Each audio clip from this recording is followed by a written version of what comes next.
ಹೊರಗಡೆಯಿಂದ ಅರಮನೆ, ಒಳಗಡೆ ಹೋದರೆ ಸೆರೆಮನೆ, 108 ದಿನ ಸರ್ವೈವ್ ಆದರೆ 5,00,00,000 ರೂಪಾಯಿ.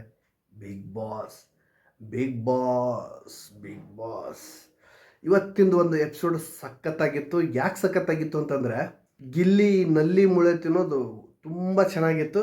ಬಟ್ ಅಲ್ಲಿರೋರು ಕಂಟೆಸ್ಟೆನ್ಸ್ ಎಲ್ಲ ಹೇಳಿದರು ನೆದರ್ ತೆಗಿಬೇಕು ಅಂತ.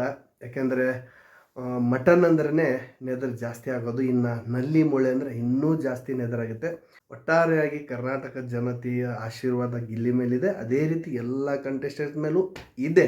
ಬಟ್ ನಲ್ಲಿ ಮೂಳೆ ತಿಂದಿರೋ ಗಿಲ್ಲಿ ಮೇಲೆ ವಿಶೇಷವಾದಂಥ ಒಂದು ಪ್ರೀತಿ ಜಾಸ್ತಿ. ಹೀಗಾಗಿ ಬಹುಶಃ ಗಿಲ್ಲಿಗೆ ನೆದರ್ ಆಗದೇ ಇರಬಹುದು.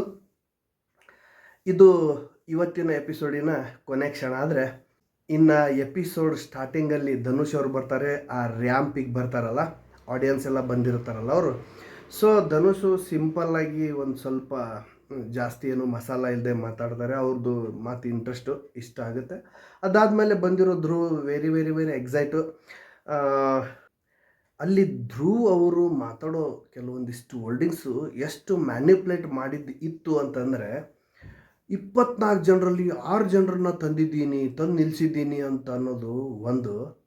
ಅದು ಆದಮೇಲೆ ನನಗೆ ಕಾಂಪಿಟೇಟರೇ ಇರಬಾರ್ದು ಈ ಮನೆಯಲ್ಲಿ. ಸ್ವಾಮಿ, ಕಾಂಪಿಟೇಟರ್ ಇಲ್ಲದೆ ಹೋದರೆ ಅಕಸ್ಮಾತ್ ನೀವೇನಾದರೂ ಕಪ್ನ ಗೆದ್ದಿದ್ರೆ ಅದರದ್ದು ಯಾವುದು ವ್ಯಾಲ್ಯೂ ಇರಲ್ಲ. ವಿತೌಟ್ ಕಾಂಪಿಟೇಷನ್ಗೆ ಯಾವುದು ವ್ಯಾಲ್ಯೂ ಬರಲ್ಲ. ಸೊ ಅಲ್ಲಿ ಎಲ್ಲರೂ ಸರ್ವೈವ್ ಆದವರೇ ನಿಮ್ಮ ಜೊತೆಗಿರೋರು. ನೀವು ಕೂಡ ಕೆಲವೊಂದಿಷ್ಟು ಮೋಸ ಆಗಿರಬಹುದು, ಅಥವಾ ಕೆಲವೊಂದಿಷ್ಟು ನೀವು ಮ್ಯಾನ್ಯುಪ್ಯುಲೇಟ್ ಮಾಡಿರ್ಬೋದು, ಅಥವಾ ಸಮ್ ಟೈಮು ಕೆಲಸ ಅಂತೂ ಚೆನ್ನಾಗಿ ಮಾಡಿದ್ದೀರಾ, ಆದರೆ ಜಗಳನೂ ಮಾಡಿದ್ದೀರಲ್ಲ.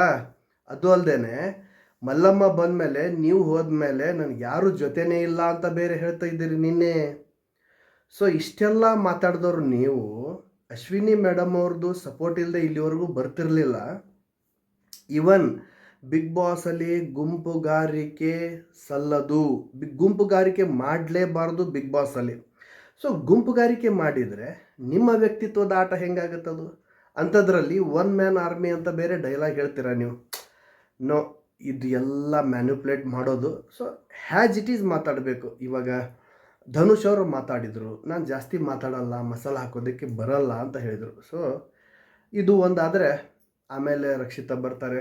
ಸೊ ಅವರೆಲ್ಲ ಹ್ಯಾಸ್ ಇಟ್ ಈಸ್ ತಾನು ಹೊರಗಡೆ ಏನಿದ್ದಾರೋ ಅದನ್ನು ಅವರು ಹೇಳೋ ಪ್ರಯತ್ನ ಮಾಡಿದರು. ಅಲ್ಲದೆ ಅವರಿಗೆ ಭಾಷೆದು ಸ್ವಲ್ಪ ಪ್ರಾಬ್ಲಮ್ ಕೂಡ ರಕ್ಷಿತಾ ಅವ್ರಿಗಿದೆ. ತುಂಬ ಚೆನ್ನಾಗಿ ನಿಭಾಯಿಸಿದರು ಮತ್ತು ಅವರು ಕನ್ನಡನ ಚೆನ್ನಾಗಿ ಕಲ್ತಿದ್ದಾರೆ. ಉಂಟಾ ಅನ್ನೋದು ಕೆಲವೊಂದಿಷ್ಟು ಬಿಟ್ಬಿಟ್ರೆ ಮಿಕ್ಕಿದ್ದೆಲ್ಲ ಓಕೆ, ಅವರು ಕೂಡ ಸರ್ವೈವ್ ಆಗಿದ್ದಾರೆ. ಅದಾದಮೇಲೆ ಇನ್ನೂ 3-4 ಕಂಟೆಸ್ಟೆನ್ಸು ಮೇ ಬಿ ನಾಳೆ ಬರ್ಬೋದು. ಏನಾಗುತ್ತೆ ಅಂತ ಗೊತ್ತಿಲ್ಲ.